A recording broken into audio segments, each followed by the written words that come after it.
सुरुवातीला पाहणार आहोत 3 महत्त्वाच्या लक्षवेधी बातम्या। पहिली लक्ष वेधून घेणारी बातमी आहे अर्थातच राज्यभरात चर्चेली जात असल्याची वाल्मिक कराडची।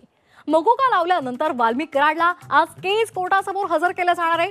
वाल्मिकला बीडच्या कारागृहातून कोर्टात आणलं जाणार आहे। एसआयटी आज त्याला ताब्यात घेऊन चौकशी सुरू करणार आहे। तर दुसरीकडे कराड समर्थकांनी आज परळी बंदची सुद्धा हाक दिली आहे। आंदोलनाची भूमिका ठरवण्यासाठी वाल्मिक समर्थकांची बैठक सुद्धा पार पडणार आहे। दुसरी लक्ष वेधून घेणारी बातमी म्हणजे पंतप्रधान नरेंद्र मोदी यांचा मुंबईचा दौरा।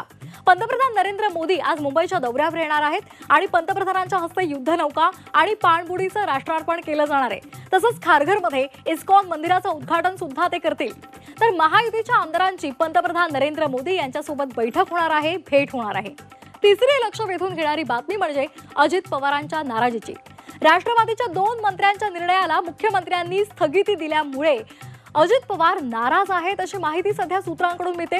हसन मुश्रीफ आणि बाबासाहेब पाटील या 2 मंत्र्यांच्या खात्यातील निर्णयाला मुख्यमंत्र्यांनी स्थगिती दिल्याची माहिती मिळते। तर या 3 लक्षवेधी बातम्या आहेत।